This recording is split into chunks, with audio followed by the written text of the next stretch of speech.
the current paradigm and its limitations. Our world culture is currently founded on the paradigm or belief that peace and satisfaction come when the last thing on the to-do list gets ticked off, when the relationship is acquired, when the financial security is established, when the health situation is stable, when the life circumstances are arranged in a particular way. This is a total mirage, a total illusion, and more people are starting to see through it because the apparent increasing craziness, bizarreness, and challenges of our world are pushing us to look beyond beliefs we previously relied on but are clear that they're no longer working.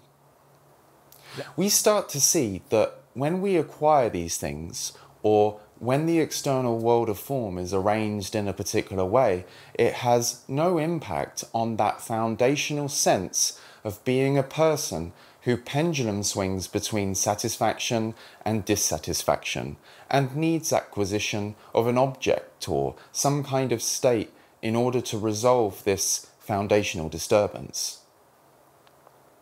Many people find themselves in what appears to be the perfect situation: enough money, good relationships, the dream life, and yet still experience a deep sense of dissatisfaction or unease.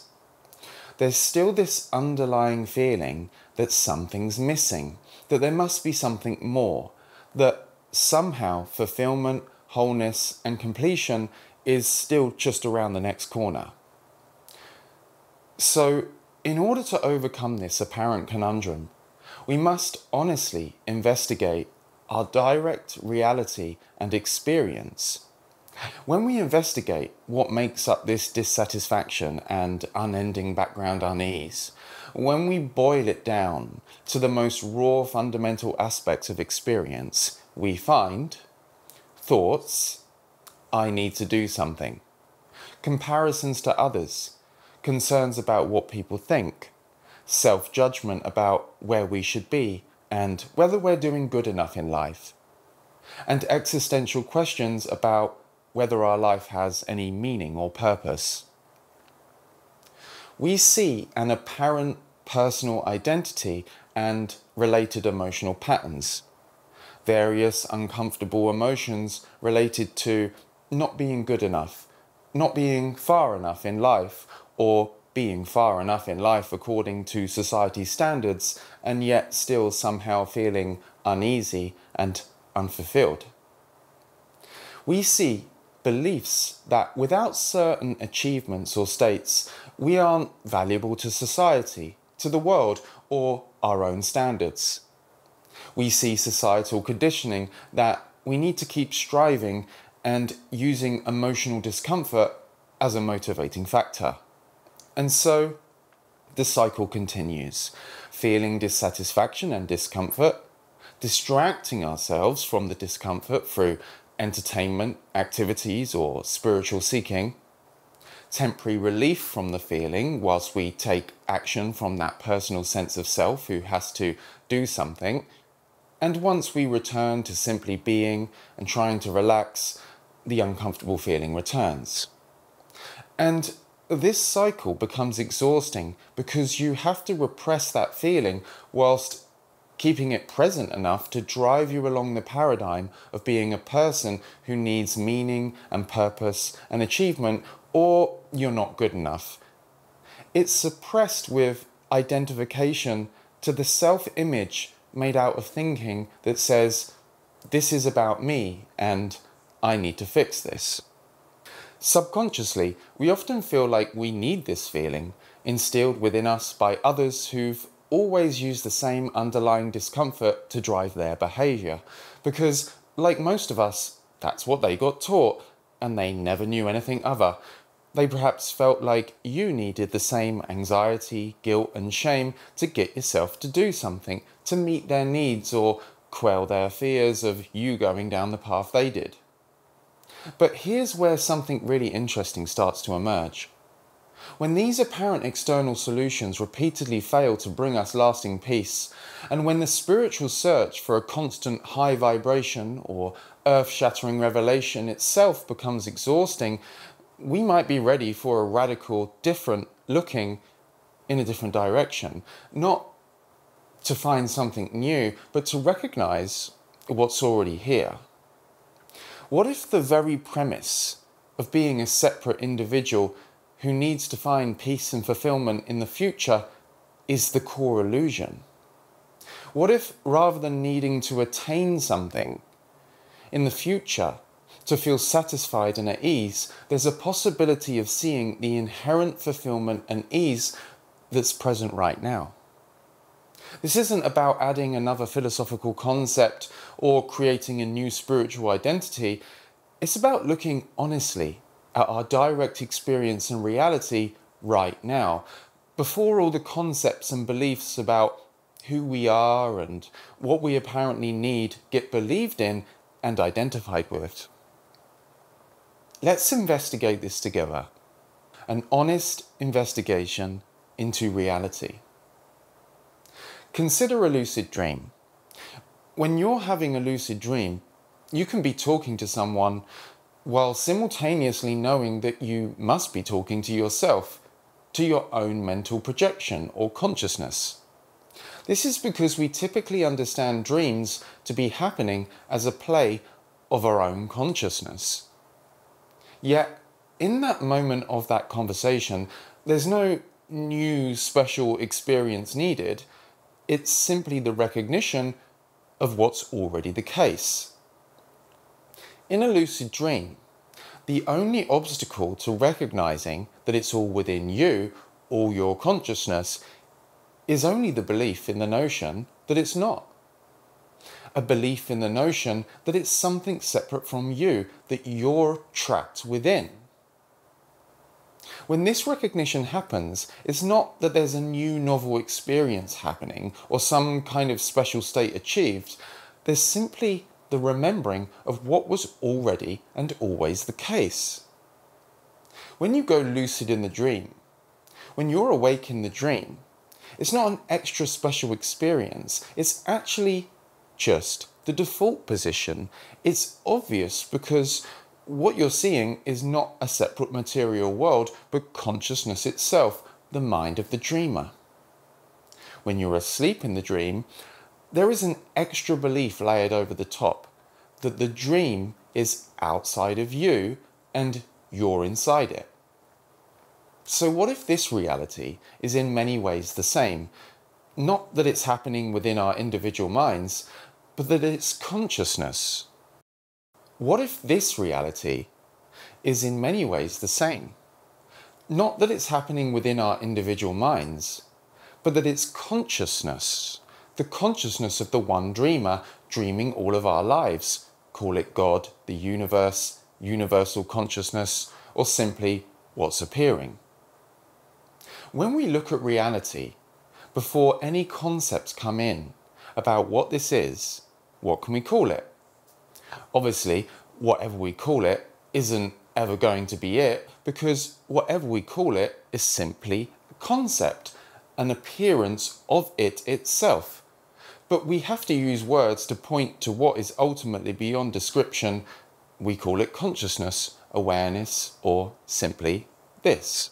This points to the recognition that we're not looking at a separate material world, the belief the mainstream subscribes to. We're looking at consciousness. Just like with the dream, what you're looking at is consciousness. The primary reality, if we just look at it honestly, is that it's just consciousness, just this appearance.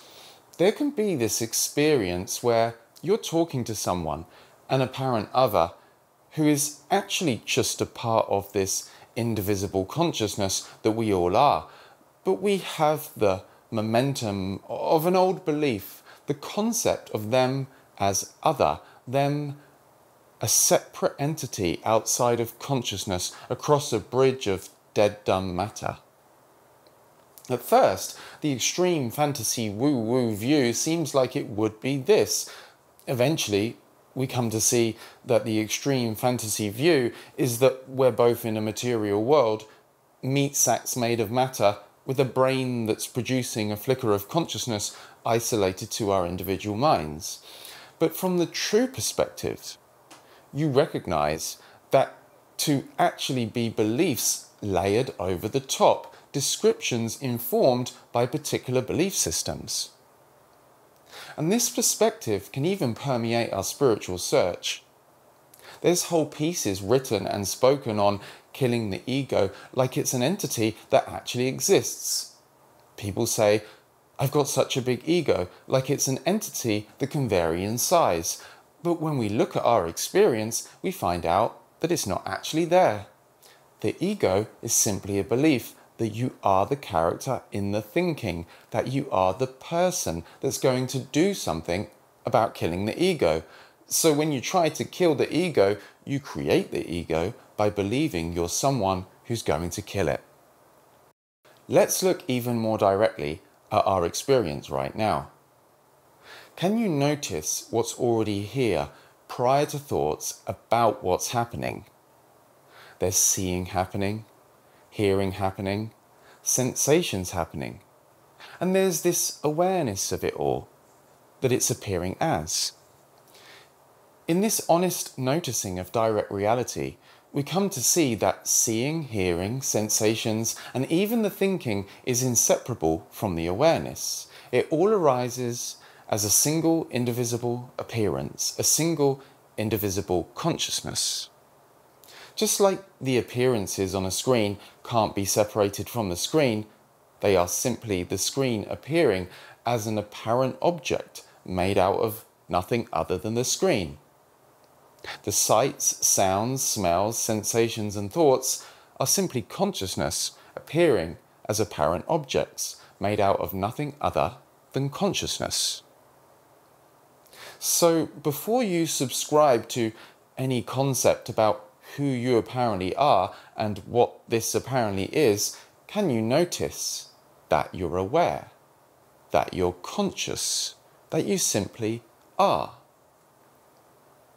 You don't have to do anything for this awareness to be present. It's not something you achieve or attain.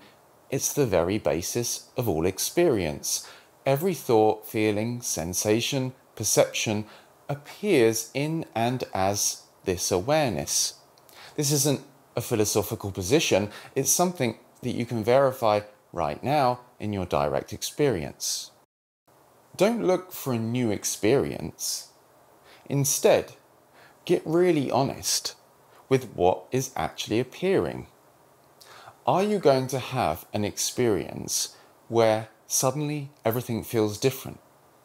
Or is it more likely that when all the beliefs about being separate, about there being separate people and a separate world, when all of those drop away, isn't it the default position that it's oneness?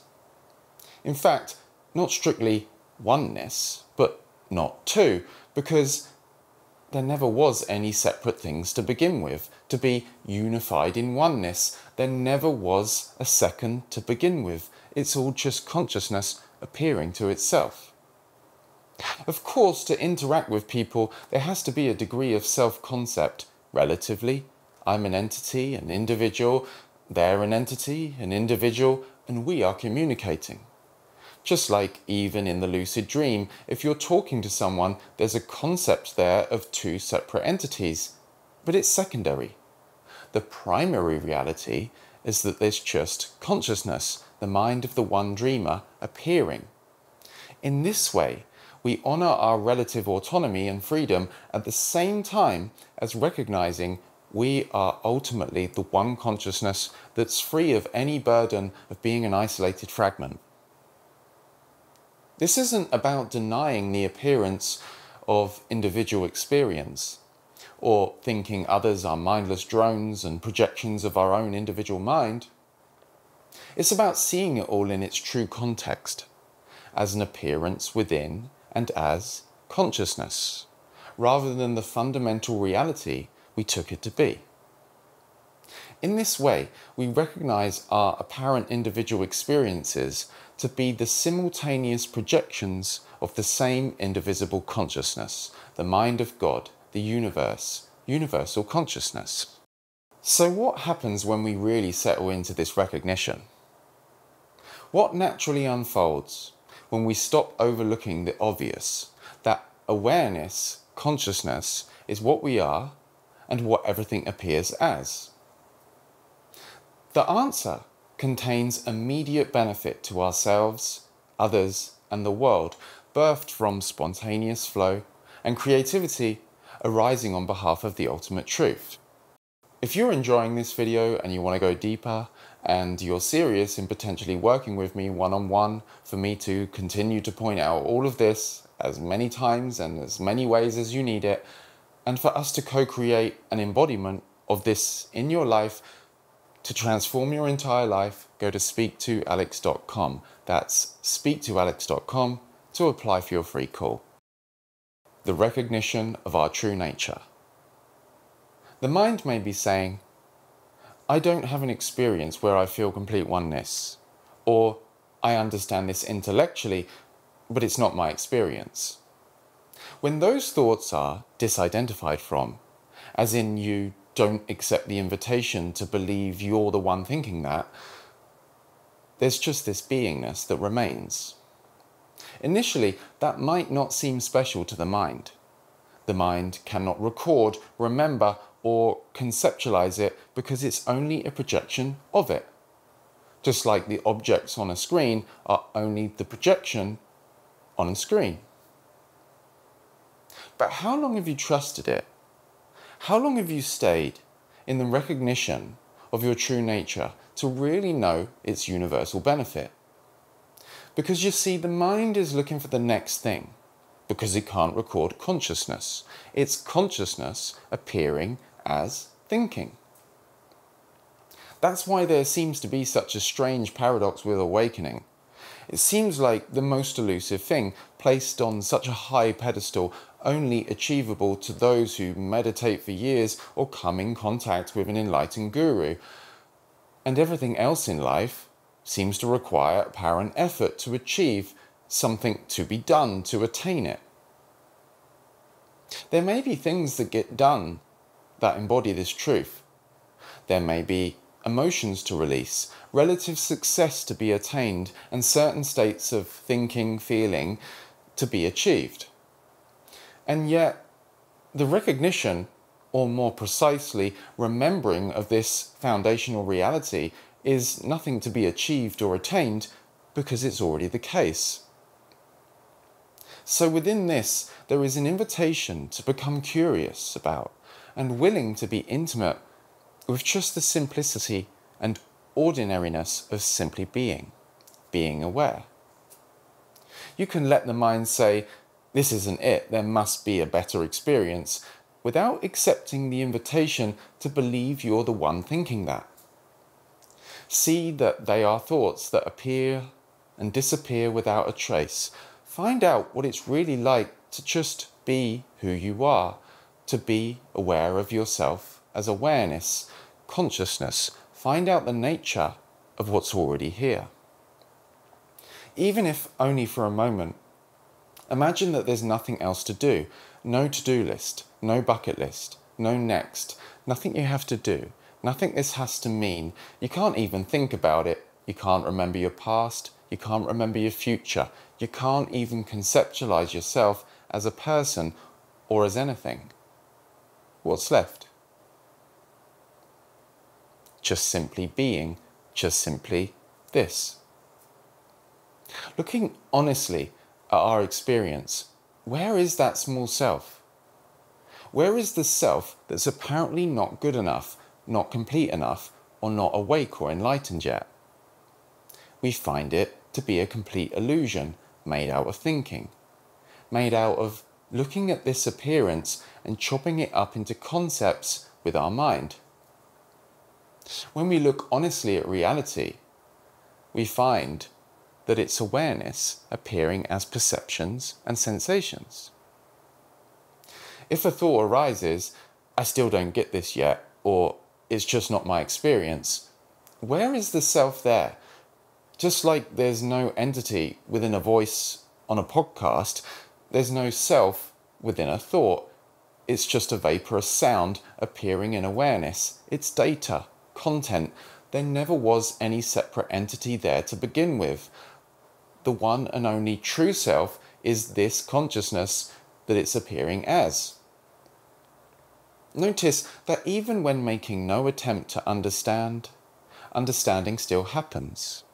Notice that as I'm speaking, the words are just flowing and appearing with no conceited effort to decide what comes next. There's no individual here doing it or hearing it, it's just happening. Notice the softness and ease that comes with that, as the words appear and disappear effortlessly and body sensations morph effortlessly. You can just rest as awareness, not by doing anything, but because it's already the case.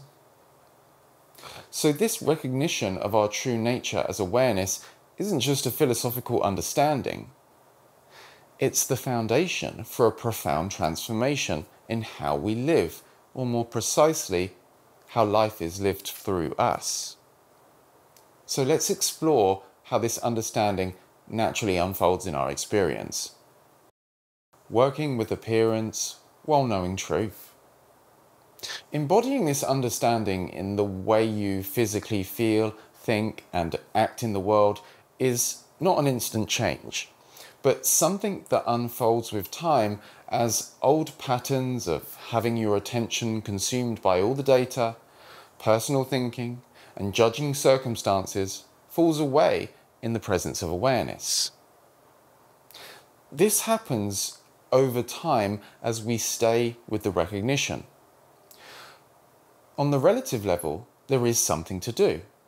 A single instruction, a single practice. Whenever you remember, zoom out from the thinking and stay perceptually open for a moment in simple, alert, present awareness.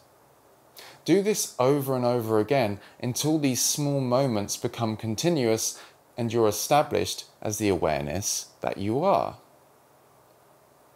On the ultimate level, there's no practice because there's no one here to practice. There's no one here that's going to do anything about it.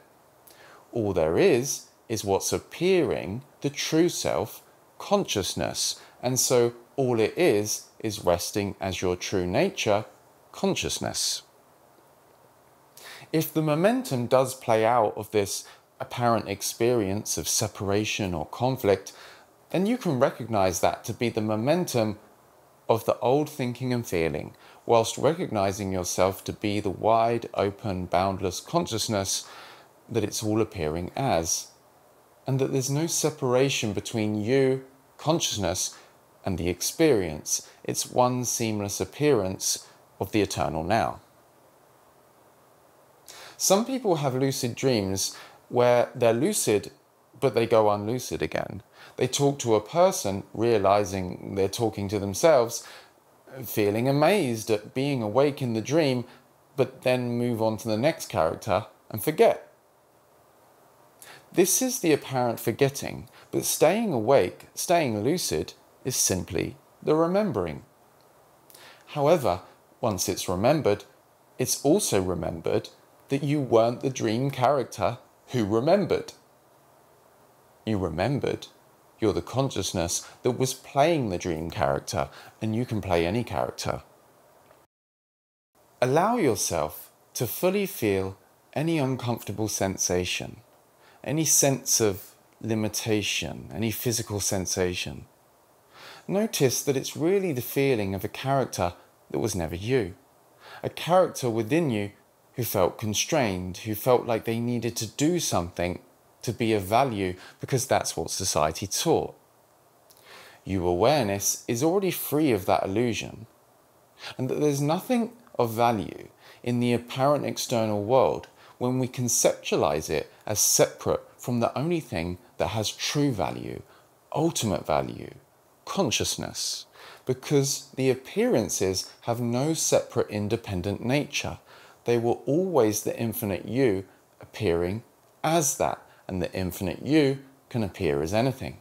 In the seeing that it only ever appears as this, we find true meaning, which is in recognizing our true nature. And consciousness is what all apparent meaning is made out of. Of course, we can pursue things in the world that have relative value and bring relative comfort, But those things tend to be harder to acquire when we conceptualize ourselves as a person who needs to struggle, effort, and figure out how to get them. When resting perceptually open, as open consciousness, we find it to contain an inherent superintelligence that has all the ideas and intuitions spontaneously. And although it doesn't mean that all of life's challenges suddenly disappear, hurricanes can still happen, the banks can still collapse, and you can still get an infection.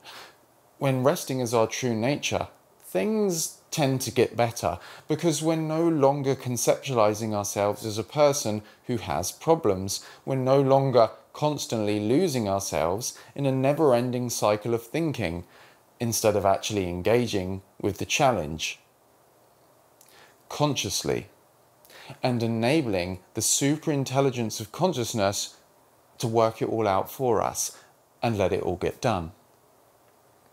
And yet, we can still honour the relative level of appearances.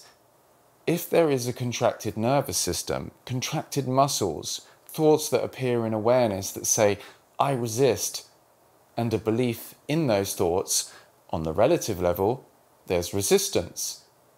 But paradoxically, what dissolves that is the remembering that we're not the one who resists.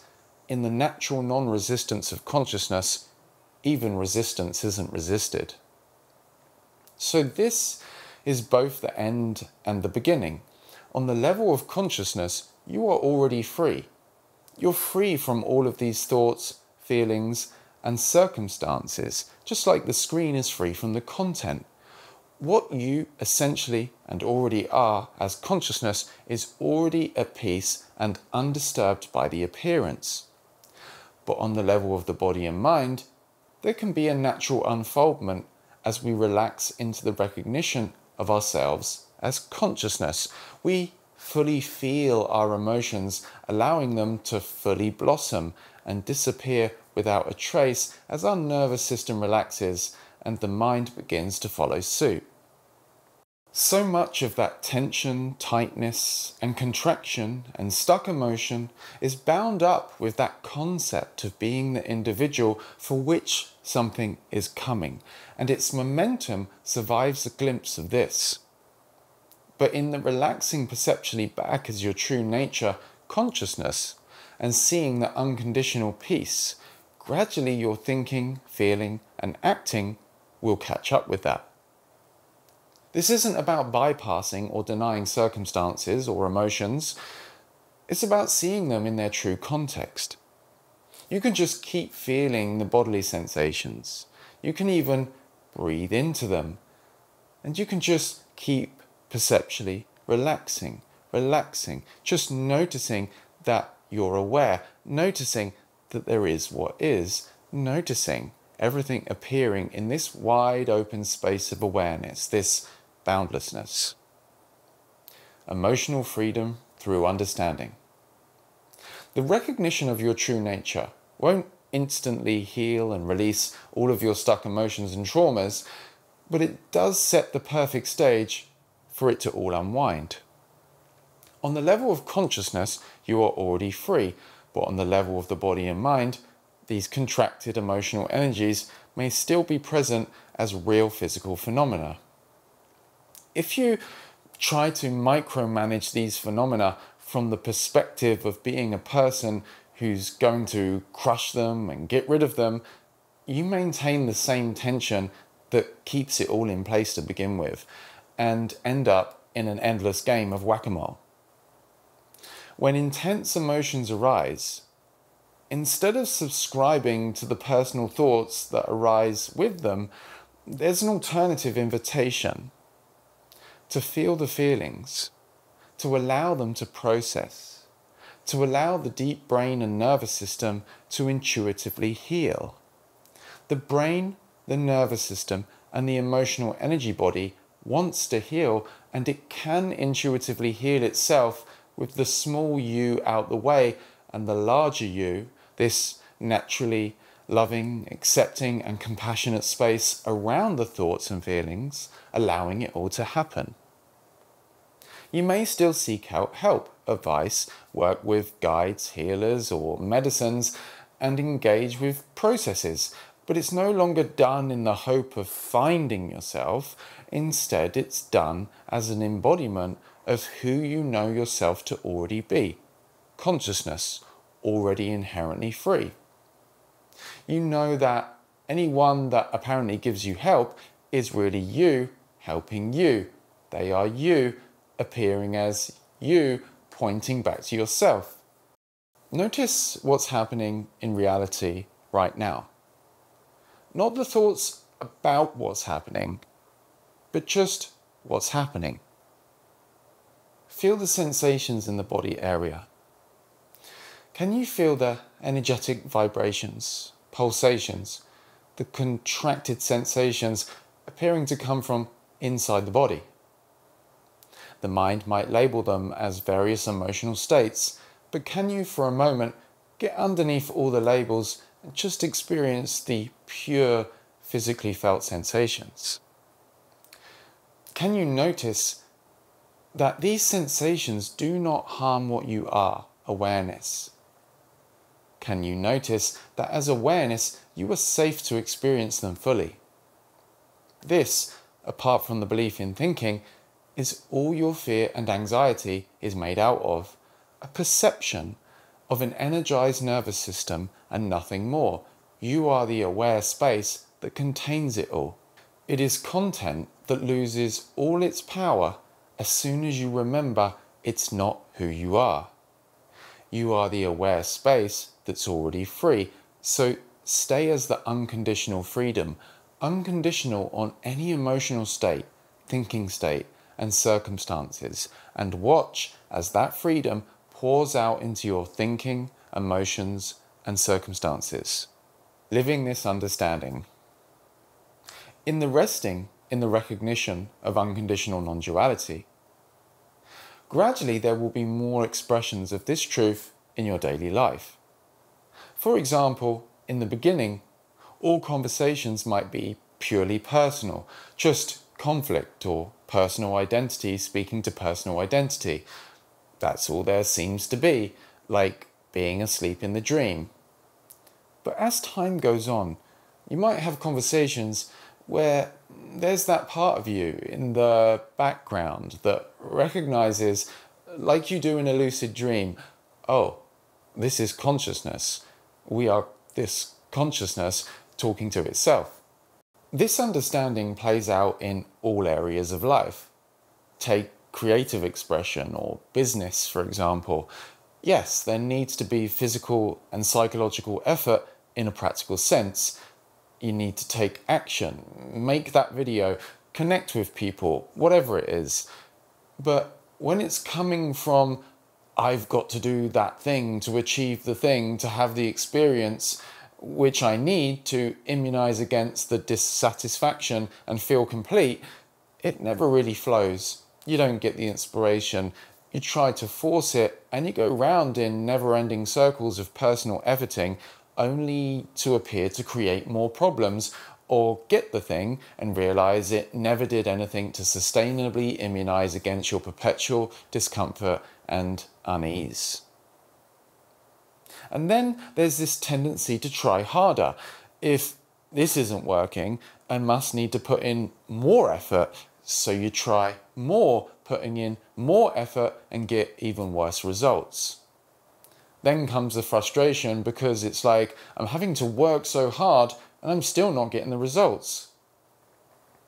You implant a belief in the subconscious mind that you have to work hard to get results, and that continues to outpicture in consciousness as constantly having to work hard to get results.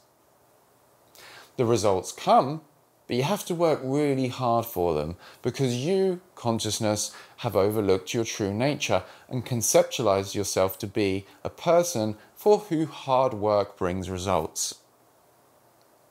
The big ironic thing is that actually when the whole identification with being an individual who's trying to make something happen drops away, there is creating for the joy of it, for the love of it, and dealing with challenges as the spontaneous, open intelligence of consciousness. And then what happens?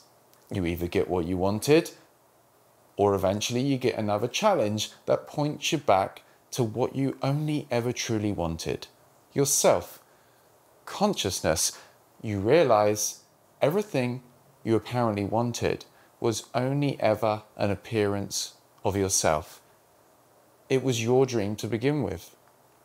Just like the dream is you appearing as the dream, the nightmare, or whatever's appearing. The money is you appearing as the money. The sex is you appearing as the sex. The fantastic experience is you dreaming the fantastic experience. So as we perceptually relax as our true nature, consciousness, it might even feel a bit weird at first. It's like there's nothing to hold on to, and at first, no intellectual or conceptual content or data. However, we quickly realize that ideas and intuitions, better than we ever could have ever imagined, spontaneously appear in the open superintelligence of consciousness.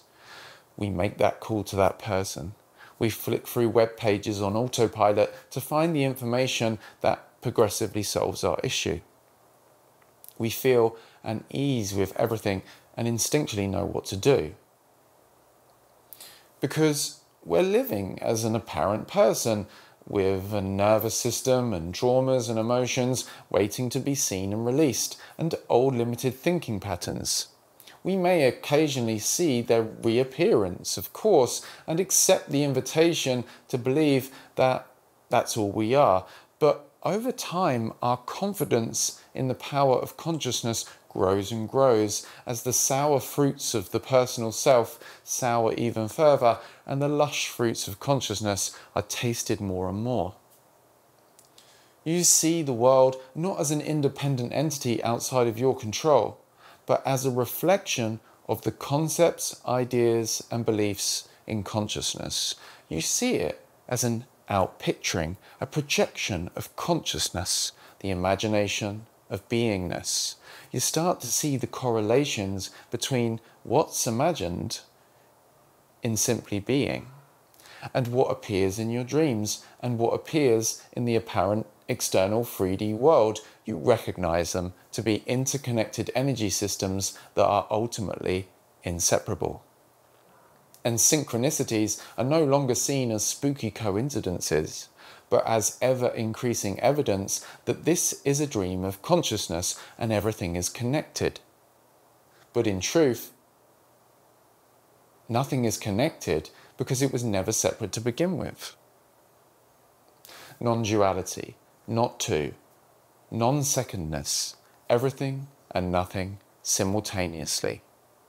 That is who you are, or that is what is.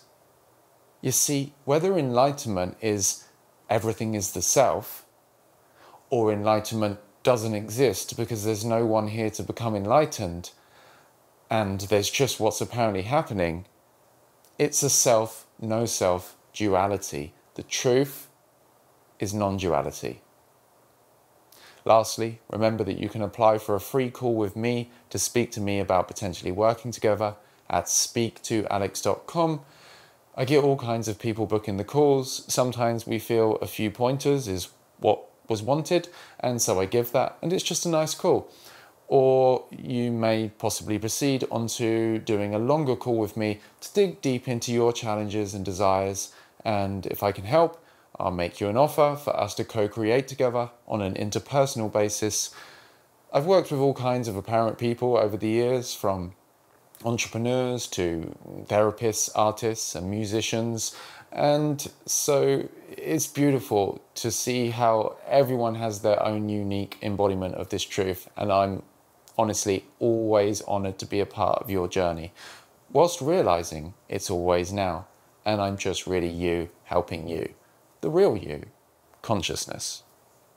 Peace.